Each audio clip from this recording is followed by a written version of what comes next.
ഗോപിനാഥ് മുതുകാട്. സുനിത ദേവദാസിൻ്റെ ചാനലിൽ 2 അമ്മമാർ വന്നിരുന്ന് അവരുടെ എക്സ്പീരിയൻസ് ഷെയർ ചെയ്ത 2 വീഡിയോസ് ഉണ്ട്. നിങ്ങൾ കംപ്ലീറ്റ് കാണാൻ സമയമുള്ളവർ കയറി കാണുക.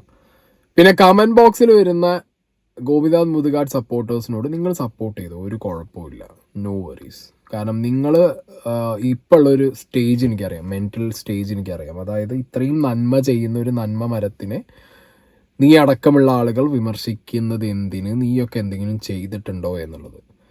ഗോപിനാഥ് മുതുകാടിനെ പോലെ നന്മ വിറ്റ് ബിസിനസ്സാക്കി കാശാക്കേണ്ട ഒരു ആവശ്യം എനിക്ക് ജീവിതത്തിൽ ഇല്ലാത്തത് കൊണ്ട് ഞാനത് ചെയ്യുന്നില്ല. ഞാൻ ചെയ്യുന്ന നന്മകൾ ഞാനല്ല വിളിച്ചു പറയേണ്ടത്, വേറൊരാളും വിളിച്ചു പറയേണ്ട ആവശ്യമില്ല.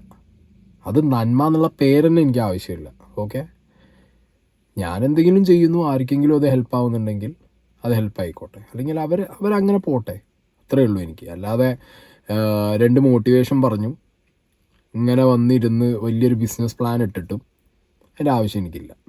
ഓക്കെ, അല്ലെങ്കിൽ ഗോപിനാഥ് മുതുകാടിനെ പോലെ ഇത്രയൊക്കെ ചെയ്തിട്ട് ഏതെങ്കിലും ഒരു കുട്ടിയുടെ പാരൻറ്റിനെ മുഖത്ത് നോക്കിയിട്ട് നിങ്ങളെ മകനെപ്പോലൊരു മകൻ എനിക്കില്ല, ഓക്കെ, എൻ്റെ കുടുംബത്തിൽ ഇങ്ങനെ കുട്ടികളില്ല എന്ന വർത്താനം അത് പറഞ്ഞിട്ട് പിന്നെ ഒരു കൈ കൊണ്ട് അവരെ സഹായിക്കുന്ന പോലെയുള്ള അഭിനയിക്കേണ്ട ആവശ്യമില്ല. അങ്ങനെയൊക്കെ മുതുകാട് ചെയ്യുന്ന പരിപാടികൾ ഞാൻ ചെയ്യില്ലടേ. അങ്ങനെയൊക്കെ ചെയ്യാതിരിക്കുക, ഒന്നും ചെയ്യാതെ വെറുതെ ഇരിക്കുക നല്ലത്, അതിലും നല്ലത്. സോ അങ്ങനത്തെ പ്രവൃത്തി ചെയ്ത് ഒരുത്തനെ കാണിച്ചിട്ട് നിങ്ങൾ എന്നോട് നീ മുതുകാർ സാർ ചെയ്യുന്ന പോലെ നീ ചെയ്യുമെന്ന് ചോദിക്കേണ്ട, അതിൻ്റെ ആവശ്യം എനിക്കില്ല. എന്താണെങ്കിലും 2 അമ്മമാർ വന്നിട്ട് മുതുകാടിൻ്റെ, ഞാൻ പറഞ്ഞല്ലോ, ദ അതർ ഫേസ്.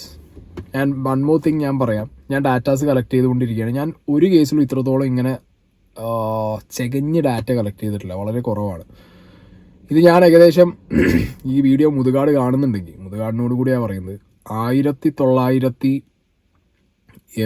മുതലുള്ള ഡാറ്റ ഞാൻ കളക്ട് ചെയ്തത്. അതായത് വെരി ഫസ്റ്റ് മാസ്റ്റർ മുതുകാടിൻ്റെ ഫസ്റ്റ് സ്റ്റേജ് അപ്പിയറൻസ് മുതലുള്ള ബ്രൗഷർ മുതലുള്ള സാധനങ്ങളൊക്കെ ഞാൻ എടുത്ത് കളക്ട് ചെയ്യാൻ ശ്രമിക്കുന്നുണ്ട്.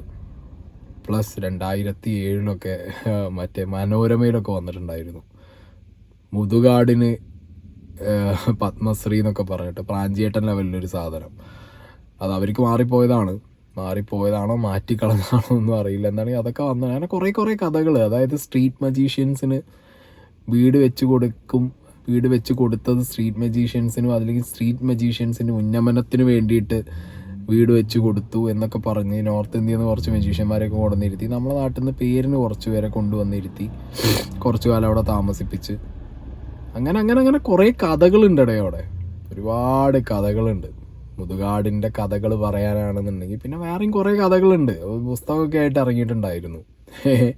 മജീഷ്യന്മാരുടെ ഇടയിൽ തന്നെ അതറിയുന്ന ഒരുപാട് പേരുണ്ട്. ഓക്കെ, അപ്പോൾ ആ പേരുകൾ വരും, മുതുകാടിൻ്റെ പഴയ കഥകൾ വരും, എല്ലാം അതിനകത്ത് വരും. അപ്പം എന്താണെങ്കിലും മുതുകാട് എന്ന് പറഞ്ഞ വ്യക്തിയെക്കുറിച്ച് കൂടുതൽ അങ്ങോട്ട് ഞാൻ പഠിച്ചതിന് ശേഷം അറിഞ്ഞതിന്, കാരണം എന്താ പറയുക, ഞാനൊക്കെ ജനിക്കുന്നതിന് മുമ്പുള്ള കഥകളും ജനിച്ച ഓർമ്മ വെച്ച് ഇങ്ങനെ തുടങ്ങുന്ന കാലത്ത് നടന്ന സംഭവങ്ങളൊക്കെയാണ്. സ്വന്തം ഗുരുവിനെ പോലീസുകാരനെ കൊണ്ട് പിടിപ്പിച്ച മഹാന്മാരെയൊക്കെ അങ്ങനെയൊക്കെയുള്ള ആളുകളൊക്കെ ആകുമ്പോൾ നമ്മളത് കുറേ ഡീറ്റെയിൽ ആയിട്ട് നമ്മൾ പഠിക്കേണ്ടേ. പിന്നെ പണമുണ്ട്, പൊളിറ്റിക്സ് ഉണ്ട്, പവർ കയ്യിലുണ്ട്. എനിക്ക് പിന്നെ മുകളിൽ ആകാശം താഴെ ഭൂമിയാണ്, പോവാനൊന്നുമില്ല. പോയാൽ ഞാനായിട്ട് തീർന്നിട്ട് പോവും, അത്രേ ഉള്ളൂ. വല്ല വണ്ടിയും കയറ്റി കൊല്ലാണ്, ഞാൻ കാരണത്താണല്ലോ. അപ്പം അങ്ങനെയൊക്കെ തീർക്കേണ്ടി വരും. എന്താണെങ്കിലും ഞാൻ നിങ്ങളോട് വേറൊരു കേസ് പറയാം. നാളെ ഏകദേശം ഒരു ഉച്ചയോട് കൂടിയിട്ട് ഞാൻ പറഞ്ഞല്ലോ, ഞാൻ ഒരു കാര്യത്തിൽ ഇറങ്ങി ഫോർ ദ ഫസ്റ്റ് ടൈമാണ് തോന്നുന്നത് എത്ര ഡീറ്റെയിൽ ആയിട്ടൊരു കാര്യം ഡീപ്പായിട്ട് പോകണം. അപ്പോൾ നാളെ ഒരു ഉച്ചയോട് കൂടിയിട്ട് ഒരു കുറച്ചും കൂടി സോളിഡ് ആയിട്ടുള്ള ഒരു സാധനം പുറത്ത് കൊണ്ടുവരാൻ പറ്റും. ഓക്കെ, അതെന്താണെങ്കിലും വരും. അപ്പോൾ അതിന് വെയിറ്റ് ചെയ്യും. ഇപ്പോൾ നമുക്ക് സുനിത ദേവദാസിൻ്റെ വീഡിയോയിൽ 2 അമ്മമാർ വന്ന് പറഞ്ഞ കാര്യങ്ങൾ നോക്കാം. ട്രെയിനിങ് എന്ന് പറഞ്ഞാൽ കുട്ടികളെ ട്വൈസ് എ വീക്ക് രാവിലെ ടർഫിൽ കൊണ്ടുവരണമായിരുന്നു. എന്നിട്ട് ഒരു ഫുട്ബോൾ കോച്ച് വന്നിരുന്നു. ഫുട്ബോൾ എന്ന് പറഞ്ഞാൽ കുട്ടികൾ ഓടാനൊക്കെ പറയും. അതില് കുറച്ച് കുട്ടികൾ ഓടും, കുറച്ച് കുട്ടികൾ എവിടെയെങ്കിലും ഇരിക്കും, കുറച്ച് കുട്ടികൾ നടക്കും, ഓക്കെ. അപ്പൊ എന്റെ മോന്റെ കാര്യത്തിലും എനിക്കറിയാം ഒരു ഒരു നഡ്ജ് വേണം, ഒരു പുഷ്, ചെറുതായിട്ടൊരു വെർബലി ചിരിച്ചുകൊണ്ട് റൺ റൺ എന്നൊക്കെ പറഞ്ഞാലും മതി, പക്ഷെ ഒരു ചെറിയൊരു പുഷ് വേണം. അപ്പൊ ഞാനൊരു ആളിനോട് റിക്വസ്റ്റ് ചെയ്തു, ഒന്ന് പറയോ ആയുഷിനോട് ഒന്ന് ഓടാൻ പറയോ. അപ്പോ അയാൾ എന്താ ചെയ്ത്, അയാളെന്തോ കൊണ്ടുപോയി. ഇവിടുന്ന് വരാൻ നേരത്ത് ഒരു റൗണ്ടിന്റെ കുറച്ച് ആയിട്ട് ഇങ്ങനെ വരാൻ നേരത്ത് ഞാൻ നോക്കാൻ നേരത്ത് ആയുഷ് ആന്ന് ചെയ്യുന്നു. ഓക്കെ. ഞാൻ നോക്കിയപ്പോ ആയുഷിന്റെ കൈ ഇങ്ങനെ പിരിച്ചു പിടിച്ചിരിക്കുക പിറകിൽ. അവന് ഹേർട്ടായി. അപ്പോ ഓരോ കുട്ടികൾക്കും ഡിഫറെന്റ് രീതിയിലായിരിക്കും ഡീൽ ചെയ്യേണ്ടത്. എന്റെ ആയുഷിനെ എനിക്കറിയാം, സ്നേഹമായിട്ട് പറഞ്ഞു കഴിഞ്ഞാൽ ചെയ്യും, നമ്മൾ ഫോഴ്സ് ചെയ്യാൻ പോയി കഴിഞ്ഞാൽ ചെയ്യില്ല. അത് വേദനയായി അവന്. പിന്നെ ഞാൻ ഉടനെ ഉള്ളിൽ ചെന്നു, ഞാൻ പറഞ്ഞു ഞാൻ നോക്കിയോളാന്ന് പറഞ്ഞിട്ട് ചെന്നു. അപ്പൊ ആയുഷ് എന്റെ കയ്യിൽ ഇങ്ങനെ സ്ക്രാച്ച് ചെയ്തു. ദാറ്റ് മീൻസ് അവന് പെയിനായി. ഒരമ്മ നോക്കി നിൽക്കേ, മുതുകാടിന്റെ ഈ വണ്ടർലാൻഡ്, ഏത് എന്തോ വലിയ മായാലോകം, ആ മായാലോകത്തുള്ള ഒരു പണിക്കാരൻ കുട്ടിയുടെ കൈ പിടിച്ച് തിരിക്കുക. അല്ലെ, എങ്ങനെ സാധിക്കണുണ്ടെങ്കിൽ നിനക്ക് ഇങ്ങനത്തെയൊക്കെ പണിക്കാരെ വെക്കാൻ വേണ്ടിയിട്ട് മിസ്റ്റർ മുതുകാട്? ഇതാണോ നിന്റെ സ്പെഷ്യലി എന്താ ട്രെയിൻഡ് ആയിട്ടുള്ള അവിടുത്തെ ഫാക്കൽറ്റീസ്? കുട്ടികളെ ഇതേപോലെ ഫിസിക്കലായിട്ട് വേദനിപ്പിക്കുന്ന ഇതാണോ? കുട്ടികളുടെ അടുത്ത് എങ്ങനെ ബിഹേവ് ചെയ്യണം, എങ്ങനെ ഡീൽ ചെയ്യണം എന്ന് പോലും അറിയാത്ത ആളുകളെ പിടിച്ച് നിർത്തിയിട്ടാണോ കോടിക്കണക്കിന് രൂപേൻ്റെ വണ്ടർലാൻഡ് ഉണ്ടാക്കി വെക്കുന്നത്? കഷ്ടം.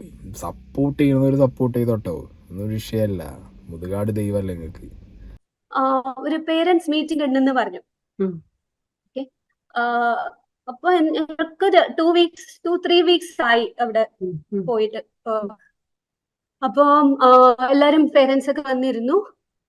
മുതുകാട് സാറ് വന്നു. മുതുകാട് വന്ന് ഇരിക്കുമ്പോ തന്നെ നമുക്ക് അയാളുടെ മുഖം കണ്ടാൽ അറിയാം, ഇങ്ങനെ ഭയങ്കര ദേഷ്യത്തിൽ വരുന്ന പോലെ. നമ്മൾ നോർമലി കണ്ടിട്ടുള്ള ഒരു മുതുകാടിന്റെ എക്സ്പ്രഷൻ ഫേസ് അല്ല. ഞാനത് അങ്ങനെ അത് സെക്കൻഡ് ടൈം കാണുമെന്ന്. ഫസ്റ്റ് ടൈം ഓഡിഷനിൽ സ്റ്റേജിൽ നിൽക്കുന്ന പറയണ കണ്ടിട്ടുണ്ട്. This was the second instance. അപ്പോ അയാള് പറഞ്ഞു, നിങ്ങൾ ഈ യൂസ് ചെയ്ത വേർഡ് എനിക്ക് ഒരുപാട് ഹേർട്ട് ആവുന്നുണ്ട്. പിന്നെ പറഞ്ഞു, ഇതൊരു പ്രൈവറ്റ് പ്രോപ്പർട്ടിയാണ്. ഒരാള് അയാളുടെ കുടുംബം വിറ്റ് എന്താ ക്രിയേറ്റ് ചെയ്ത പ്രോപ്പർട്ടിയാണിത്. എന്റെ വീട്ടില് എന്താ പറയണ്ട, ഇങ്ങനെ ഡിസേബിൾഡ് ആയിട്ടുള്ള കുട്ടികളൊന്നും ഇല്ല. എന്നിട്ടും ഞാൻ സാക്രിഫൈസ് ചെയ്ത് ഇതെല്ലാം ചെയ്യുവാണ്. എവറി ഡേ എനിക്ക് 15 എൻക്വയറീസ് വരുന്നുണ്ട് ഇവിടെ. അതിനു മുമ്പ് പറഞ്ഞു ഇവിടെ ഫ്രീ ആണ്, ഫുഡ് കൊടുക്കുന്നുണ്ട്, ബസ് ഫ്രീ ആണ്. ഓക്കെ, നിങ്ങളോട് ഒരു ഫീസും വാങ്ങുന്നില്ല. ഓക്കെ, അപ്പൊ ഇത് ഔദാര്യമാണെന്ന് മനസ്സിലാക്കിക്കണമെന്ന്. ഓക്കെ, ആ വേർഡ് കേട്ട ഉടനെ ഐ തിങ്ക് അങ്ങ് ഫ്രീസ് ആയ പോലെ ആയിരുന്നു. ഈ അമ്മ പറഞ്ഞ കാര്യങ്ങൾ കഴിഞ്ഞ വീഡിയോനകത്ത് ഒരു പയ്യൻ്റെ അച്ഛൻ വന്നിരുന്ന് പറഞ്ഞിട്ടുണ്ടായിരുന്നു. ആ അച്ഛൻ ഒരു കാര്യം ചോദിച്ച സമയത്ത് ഔദാര്യമല്ല എന്ന് പറഞ്ഞു. സെയിം തിങ് ആണ് ഇവരും കേട്ടത്. അത് എല്ലാവരുടെയും കൂടി ഉള്ള ഒരു പാരൻസ് മീറ്റിങ്ങിനാണ് ഈ മുതുകാട് വന്നിരുന്നിട്ട് ഈ ഔദാര്യം എന്നുള്ള വാക്കൊക്കെ വിളിച്ച് പറയുന്നത്. അപ്പോൾ ഇയാൾ ബേസിക്കലി ഇയാളുടെ ആ ഒരു മാടമ്പിത്തരം ഉണ്ടല്ലോ. പിന്നെ ഇയാൾ ഈ സെൻറ്റിമെൻ്റ് അടിക്കാൻ വേണ്ടി പറയുന്ന ഒരു കാര്യമാണ്, ഞാൻ എല്ലാം വിറ്റ് ഇവിടെ വന്നു, ഞാൻ എല്ലാം ഒഴിവാക്കി ഇവിടെ വന്നു. ഈ താൻ എന്ത് വിറ്റ് എന്ത് ഒഴിവാക്കി വന്നു എന്നുള്ള കഥയെ താൻ പറഞ്ഞുകൊണ്ടിരിക്കുകയാണ്. എനിക്ക് മനസ്സിലാവുന്നില്ല. ഗവൺമെൻറ് പ്രോപ്പറായിട്ട് ഓഡിറ്റ് വെച്ച് കഴിഞ്ഞാൽ അപ്പോൾ അവിടെ വരുന്ന കാശിനും അവിടെ പോയ കാശിനുമാണല്ലോ. താനും തൻ്റെ റിലേറ്റീവായിട്ട് നിൽക്കുന്ന ആളുകളുടെയൊക്കെ കാശും അസറ്റ്സൊക്കെ എടുത്ത് നോക്കിയാൽ തന്നെ ഏകദേശം കാര്യങ്ങൾ വേറെ വഴിക്ക് പോകും. എന്നാലും അതൊക്കെയൊന്നും നമുക്ക് പോകണ്ട. താൻ ഈ കുട്ടികളോട് കാണിക്കുന്ന ഈ ഒരു ആറ്റിറ്റ്യൂഡ്, ഈ കുട്ടികളുടെ പാരൻസ്, നമ്മൾ ആദ്യം മനസ്സിലാക്കേണ്ട ഈ പാരൻസിനോടാണ് ഹാറ്റ്സ് ഓഫ് പറയേണ്ടത്. കാരണം ഈ കുട്ടികൾക്ക് വേണ്ടി ഇപ്പോൾ ഈ സംസാരിച്ച ഒരു അമ്മ, ഇവർ എബ്രോഡാണ്, ലൈക്ക് എബ്രോഡല്ല, ഇവർ മുംബൈയിൽ അവിടെ എവിടെയാണ്. ഇവരിങ്ങനെ സിംഗിൾ ഏർണിംഗ് ആണ്. ഇവരിങ്ങനെ അവരുടെ ജോലി വർക്ക് അറ്റ് ഹോമൊക്കെ ആക്കി 3, 4, 5 മാസം ഇവിടെ വന്ന് ഈ കുട്ടിയുടെ ഈ ഒരു പഠിപ്പിനും അല്ലെങ്കിൽ കുട്ടിയുടെ ഒരു കാര്യത്തിന് ആവശ്യത്തിന് വേണ്ടി ട്രിവാൻഡ്രം വന്ന് അങ്ങനെ സെറ്റിലായി വാടകയ്ക്ക് നിന്നോ അല്ലെങ്കിൽ അങ്ങനെയൊക്കെ സ്ട്രഗിൾ ചെയ്തിട്ടാണ് ഇവർ ഈ കുട്ടികൾക്ക് വേണ്ടിയിട്ടാണ് ഈ മാതാപിതാക്കൾ നടക്കുന്നത്. ഏറ്റവും വലിയ സീൻ എന്താ പറയുക, ഈ മുതുകാടിന് ഇത്രത്തോളം ഈ ഒരു പേര് പറഞ്ഞ ആളുകളെ ചൂഷണം ചെയ്യാൻ പറ്റുന്നതിൻ്റെ ഒരു കാര്യം എന്താണെന്ന് വെച്ച് കഴിഞ്ഞാൽ, ഞാനിതൊന്ന് പഠിച്ചത് പറ്റ ചെറിയ കുട്ടികളെ നോക്കാനുള്ള സെറ്റപ്പൊക്കെ ഇവിടെ ഉണ്ട് കേരളത്തിനകത്ത്. ടീച്ചേഴ്സ് ഉണ്ട്, അതിനുള്ള സ്ഥാപനങ്ങളുണ്ട്, ഈവൻ പാരൻസ് ആണെങ്കിലും നോക്കും. ഈ ഒരു 18, 19, 20 അല്ലെങ്കിൽ അങ്ങനെ കുറച്ച് വയസ്സായ കുട്ടികളെ എന്ത് ചെയ്യും, ഇവർക്ക് എന്താണ് ഒരു ഓപ്പർച്യൂണിറ്റി എന്നുള്ളത് ഇപ്പോഴും പാരൻസിന് അറിയാത്തതാണ് കൃത്യമായിട്ട് മുതുകാട് മുതലെടുക്കുന്നത്. ഓക്കെ, അവിടെ മുതുകാട് വന്നിട്ട് പറയാണ് നിങ്ങളുടെ കുട്ടീനെ ഞാൻ ടാലൻറ്റഡ് ആക്കാം, ടാലൻ്റുള്ള കുട്ടികളെ ഞാൻ ഒന്നും കൂടി ടാലൻറ്റഡ് ആക്കാം. ഏത് പണ്ട് മജീഷ്യന്മാരുടെ എല്ലാ ട്രിക്കുകളും ഒരു പെട്ടിക്കകത്ത് CD-യിലാക്കിയിട്ട് മണ്ണിനടി കുഴിച്ചു മൂടി വെച്ചിട്ട് സീക്രട്ടുകൾ കാത്തു സൂക്ഷിക്കാൻ പഴയൊരു മന്ത്രീനെ കൊണ്ടുവന്നിട്ട് മണ്ണിൽ പൂത്തി വെച്ചൊരു മുതുകാടിൻ്റെ ഒരു ഐഡിയ ഉണ്ടായിരുന്നു. മുതുകാട് ഐഡിയാക്കി ഭയങ്കരനാടാ. മുതുകാടിൻ്റെ കുറേ ഐഡിയാസ് ഉണ്ട്, ഞാൻ എടുത്തു വെച്ചിട്ടുണ്ടല്ലോ. പേപ്പറുകൾ, പഴയ പേപ്പറുകളാകുമ്പോൾ പല സ്ഥലത്തുനിന്ന് ഇത് കിട്ടണം, അപ്പോൾ കിട്ടിക്കുന്നുണ്ട്. അപ്പം അങ്ങനത്തെ ഒരു ബുദ്ധിരാക്ഷസനാണ് ഏത് മുതുകാട്. ഈ ട്രിക്കൊക്കെ പഠിച്ച് പഴയ മജീഷ്യന്മാരായിരുന്നു, അവർക്ക് ആ ട്രിക്ക് പറഞ്ഞു കൊടുത്തത് അതിനും പഴയ മജീഷ്യന്മാർ. എന്നിട്ട് ഇയാൾ ഈ ട്രിക്കൊക്കെ കുഴിച്ച് മൂടി എടുത്ത് വെച്ച് സൂക്ഷിക്കുക അത്ര അത് അടുത്ത തലമുറയ്ക്ക് പറഞ്ഞു കൊടുക്കേണ്ട കാര്യമാണ്. പിന്നെ മാജിക് എന്നൊക്കെ പറഞ്ഞു കഴിഞ്ഞാൽ ഇപ്പോൾ ഈ ഒരു കാലഘട്ടത്തിൽ അതിൻ്റെ ട്രിക്കിൻ്റെ എന്താ പറയുക ഇന്നർ കോറൊക്കെ വെളിവായതുകൊണ്ട് സ്കോപ്പൊക്കെ കുറഞ്ഞു. പിന്നെ അടുത്ത പണിക്ക് ഇറങ്ങാൻ താൻ അതാണ് ചെയ്തത്. പിന്നെ മാജിക് ഫ്രട്ടേണിറ്റീനകത്ത് താൻ എന്തൊക്കെ അവർക്ക് വേണ്ടി ചെയ്തിട്ടുണ്ടെന്നും താൻ ഏതൊക്കെ രീതിയിൽ ആരെയൊക്കെ ഉപദ്രവിച്ചിട്ടുണ്ട് എന്നുള്ളതൊക്കെ വഴിയെ പുറത്ത് വന്നോളും കുട്ട. എന്തായാലും അടുത്തൊരമ്മ പറയുന്നത് നോക്കാം. ഇരുന്നപ്പം എന്റെ ഫോണിലേക്ക് കോൾ വന്നു. ഗോപിനാഥ് സാറിന്റെ പിന്നെ ക്യാബിനിൽ നിന്ന് വിളിക്കും, അവിടേക്ക് വിളിക്കുന്നുണ്ട്. അവിടേക്ക് ചെന്ന് കഴിഞ്ഞപ്പം ക്യാബിനിലേക്ക് ക്യാബിനിൽ ചെന്നപ്പോൾ ഇദ്ദേഹം അവിടെ ഉണ്ട്, ഈ പറഞ്ഞ ലേഡി അവിടെ ഉണ്ട്, സൈക്കോളജിസ്റ്റ് ഉണ്ട്, അവരുടെ അസിസ്റ്റന്റ് ഉണ്ട്, അവരുടെ കൂടെ ഉള്ള ചെറിയ ഞാൻ അങ്ങോട്ട് ചെന്ന് കഴിഞ്ഞപ്പം ഇങ്ങോട്ട് എന്നോട് ഇരിക്കാൻ പറഞ്ഞു. ഞാൻ ഇരുന്നു. എന്നിട്ട് പുള്ളി ആദ്യം എന്നോട് ചോദിക്കുന്ന ചോദ്യം, എന്താണ് മാഡത്തിന്റെ പ്രശ്നം, എന്താണ് മാഡത്തിന്റെ പ്രശ്നം എന്ന് ചോദിച്ചു. എനിക്ക് പ്രശ്നമെന്ന് അതിൽ പറയാമെന്നറിയില്ല, എനിക്ക് ഇവിടെ അനുഭവപ്പെട്ട ചില വിഷമങ്ങളാണ് ഞാൻ പറഞ്ഞത്. അത് പിന്നെ സാറിന്റെ അടുത്ത് ഈ പുള്ളിക്കാരായിട്ട് സംസാരിച്ചപ്പോൾ ഞങ്ങൾ തമ്മിലെ ഡിസ്കഷന്റെ ഭാഗമായിട്ട് എന്നോട് ഓരോ കാര്യങ്ങൾ ചോദിച്ചപ്പോൾ ഞാനിങ്ങനെ അതിന്റെ പോസിറ്റീവായിട്ട് സംസാരിച്ചു. അപ്പൊ അത് സാറിനോട് ഇൻഫോം ചെയ്യേണ്ട മീറ്റിംഗ് സമയത്ത് ഇൻഫോം ചെയ്യാതെ പോസിറ്റീവ് ഡിസ്കഷനായിട്ടാണ് നടന്നത്. എന്താ സാർ ഇങ്ങനെ ഈ രീതിയിൽ ചോദിക്കുന്നത് എന്ന് ഞാനിപ്പം പെട്ടെന്ന് ഒരു ആബ്സെന്റ് മൈൻഡഡ് ആയെങ്കിലും ഞാൻ പെട്ടെന്ന് ഇങ്ങനെ ചോദിച്ചു. അന്നേരം പറയണേ, അദ്ദേഹം പറഞ്ഞത്, നിങ്ങൾ ഒരു കാര്യം മനസ്സിലാക്കണം, എന്റെ മകന് ഈ പ്രശ്നമില്ല. എന്നോട് പറഞ്ഞ വാക്കുകളാണ്. എന്റെ മകൻ ഈ പ്രശ്നമില്ല, എന്റെ കുടുംബത്തിൽ ഇങ്ങനെയുള്ള കുട്ടികളില്ല. ഈ കിട്ടുന്നതൊക്കെ നിങ്ങൾക്ക് കിട്ടുന്ന ഔദാര്യമാണെന്ന് വിചാരിച്ചാൽ മതി. മുഖത്ത് നോക്കി പറഞ്ഞു. അത് ഒരുപാട് ദേഷ്യത്തിൽ പറഞ്ഞില്ല, ഒരുപാട് ഇതായിട്ട് ഒരു എന്താ പറയുക, ഒരു വളരെ ക്രൂവലായിട്ട് എനിക്ക് ഫീൽ ചെയ്തു. ഒരു ക്രൂരമായിട്ട് ഒരാളുടെ ഷാർപ്പായിട്ട് നമ്മളോട് പറയില്ലേ, ഇങ്ങനെ സ്ട്രിക്റ്റ് ആയിട്ട് നമ്മളോട് പറയില്ലേ, ഒരു വാൺ ചെയ്യുന്ന പോലെ പറയില്ലേ, മീൻസ് ഒരു വാണിങ് പോലെ പറയുന്നത്, അതേ രീതിയിൽ ഒരു പറച്ചില്ല. അപ്പൊ ഞാൻ വയ്യാത്ത കുട്ടി ഉണ്ടായതിന്റെ പേരിൽ നമ്മൾ ഇങ്ങനെ ഒരു ആക്ഷേപം കേൾക്കുക എന്ന് പറഞ്ഞു കഴിഞ്ഞാൽ ഒന്ന് ചിന്തിച്ച് നോക്കുക. ഞങ്ങളുടെയൊക്കെ സ്ഥാനത്ത് ഒന്ന് ചിന്തിച്ചു നോക്കുക. ഞങ്ങൾക്ക് ഇങ്ങനെ ഒരു കുട്ടി ഉണ്ടായത് ഞങ്ങൾ ആഗ്രഹിച്ചിട്ടല്ല, ഞങ്ങൾക്ക് ഉണ്ടായി, ഞങ്ങളത് സ്വീകരിച്ചേ പറ്റൂ, ഞങ്ങൾ അതിനെ വളർത്തിയേ പറ്റൂ. ഞങ്ങളുടെ കഴിവുകൾ ഉപയോഗിച്ച് പരമാവധി ഞങ്ങൾക്ക് സംരക്ഷിക്കാവുന്ന കാലം വരെ നമ്മൾ സംരക്ഷിക്കും. പിന്നെ ഈ പറയുന്ന ഓരോ പേരൻസും പറയുന്ന പോലെ ഞങ്ങളുടെയൊക്കെ ആദ്യം എന്ന് പറഞ്ഞാൽ ഞങ്ങളുടെ കാലം കഴിഞ്ഞ് സജിത വർമ്മ, ഈ അമ്മയുടെ കുട്ടിക്ക് ഡാൻസിലാണ് താല്പര്യം. ഓരോരുത്തർക്കും ഓരോ പാട്ട്, ഡാൻസ് അങ്ങനെയാണ്. അപ്പോൾ ഡാൻസിൽ താല്പര്യമുള്ള ഈ കുട്ടിയെ മാജിക് പ്ലാനറ്റിൽ കൊണ്ടുപോയി അവിടെ എല്ലാ കുട്ടികളുടെയും അവസ്ഥ കേട്ടോ, കൊണ്ടു ചെന്ന് കഴിഞ്ഞാൽ വലിയൊരു ഹാളിൽ കയറ്റും. പിന്നെ അവിടെ ഇങ്ങനെ ഇരുത്തിയിട്ട് കുട്ടികൾക്ക് ആവശ്യമുള്ളൊരു ആക്ടിവിറ്റി ചെയ്തോളാൻ പറയും. നമ്പർ ഓഫ് കുട്ടികളും അമ്മമാരെയൊക്കെ എണ്ണം, പാരൻസിൻ്റെ എണ്ണം കൂടുതലാണ്, നോക്കാൻ ആളുകൾ കുറവാണ്. കുട്ടികളിങ്ങനെ അവിടെ ഇങ്ങനെ ഓരോ ആക്ടിവിറ്റിയിൽ ചിലപ്പോൾ ഹൈപ്പറാവും, ചിലപ്പോൾ വളരെ നോർമലായിട്ട് പോവും. ഇതന്നെ കണ്ടിന്യൂ ചെയ്യും കുറേ മാസങ്ങളോളം. പിന്നെ ഏതെങ്കിലും ഒരു സ്റ്റേജിൽ ഇവർ ഒരു ആക്ടിവിറ്റിക്ക് പറഞ്ഞു വിടും, ഡാൻസോ പാട്ടോ ഡ്രോയിങ്ങോ അങ്ങനെ എന്തെങ്കിലും ഒന്നേക്ക് പറഞ്ഞു വിടും. ഈ കുട്ടിയുടെ ഈ അമ്മയുടെ കുട്ടിയെ പറഞ്ഞു വിട്ട് ഡാൻസ് പഠിപ്പിക്കാനായിരുന്നു. ഒരു 2 മാസം 3 മാസം ഇവർ നോക്കി, ഒന്നും നടക്കുന്നില്ല, അവിടെ ഒന്നും പഠിപ്പിക്കുന്നില്ല. ലേറ്റർ ഓൺ അവർ ടീച്ചറോട് ചോദിച്ചപ്പോൾ ടീച്ചർ പറഞ്ഞു സമയമില്ല, അത്രയും കുട്ടികളുണ്ട്, അവരവരുടെ ഇഷ്യൂസ് പറഞ്ഞു. അത് മനസ്സിലാക്കി ഇവർ വിചാരിച്ചു ഇനിയിപ്പോൾ ഇവിടുന്ന് ഡ്രോപ്പ് ആവാം. കാരണം ഇവരൊക്കെ ആദ്യം അച്ഛൻ ജോലിക്ക് പോകും, അമ്മ ജോലിക്ക്, അപ്പോൾ അങ്ങനെ ഓൾട്ടർനേറ്റീവിലേക്ക് എന്താ പറയുക, ജോലിക്ക് പോകുന്നവർ വാടകയ്ക്ക് ഒരു വീട് എടുത്തിട്ട് ട്രിവാൻഡ്രം വന്ന് ഈ കുട്ടിക്ക് വേണ്ടി താമസിച്ച് ഒരുപാട് കാര്യങ്ങൾ ത്യജിച്ചിട്ടാണ് ഇവർ വന്ന് നിൽക്കുന്നത്. അങ്ങനെ ഒരു കുട്ടിയുടെ ആ ഒരു ഫ്യൂച്ചർ നോക്കി ഇവിടെ വന്ന് നിൽക്കുകയാണ്. ഓക്കെ, ഇവിടുന്ന് ഒരു തൊഴിൽ പഠിച്ച് കുട്ടി പുറത്തിറങ്ങും, അല്ലെങ്കിൽ ഇതിൽ നിന്ന് എന്തെങ്കിലും ഒരു സ്റ്റേജിൽ പോയിട്ട് പെർഫോം, അവർക്ക് അവരുടെ ലൈഫിൽ ഒരു എൻജോയ്മെൻറ്റ്, അതൊന്ന് പൈസ എന്ന് മാത്രമല്ല അവരുടെ ലൈഫ് സെറ്റിൽ ആവുന്ന രീതിയിൽ ഒരു കാര്യം കിട്ടൂല. പിന്നെ കാലാകാല കുട്ടിക്ക് അവിടെ ഒരു പെർഫോമറായിട്ട് നിൽക്കാമല്ലോ എന്നുള്ളൊരു ആഗ്രഹം കൊണ്ടൊക്കെ പോവാണ്. എന്താണെങ്കിലും ഇവരെ കുട്ടിക്ക് ഡാൻസ് പഠിപ്പിച്ചു കൊടുത്തില്ല. പിന്നെ ലേറ്റർ ഓൺ ടീച്ചർക്ക് തോന്നി ഓക്കെ എന്താണ് ഇവർ പോവാന്നുള്ളൊരു കാര്യം ആ ടീച്ചർ അറിഞ്ഞപ്പോൾ 1-2 ദിവസം ഡാൻസ് കളിപ്പിച്ച് നോക്കിയപ്പോൾ ആ കുട്ടി വളരെ ഗ്രേസ്ഫുള്ളായിട്ട് ഡാൻസ് കളിക്കുന്നു.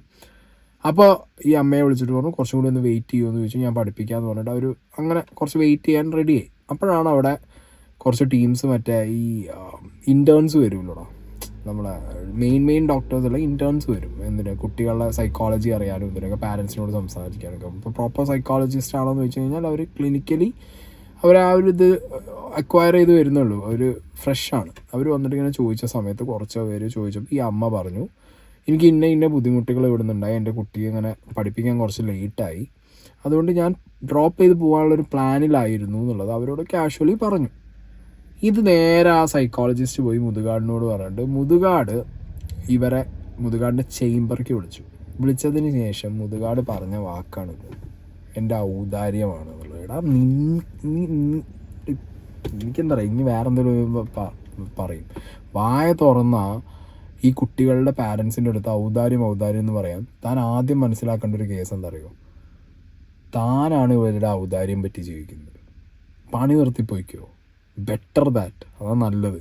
താൻ ഈ സാധനം ഡ്രോപ്പ് ചെയ്താലും എടുത്ത് നോക്കി സംരക്ഷിക്കാൻ ഇവിടെ സർക്കാരുണ്ട്. ഓക്കെ, സർക്കാർ ചെയ്തോളൂ. ഇല്ലെങ്കിൽ ഒരുപാട് സംഘടനകളുണ്ട്. കേരളത്തിലെ മലയാളികളോട് ചോദിക്കാനൊരു ചോദ്യമുണ്ട് എനിക്ക്.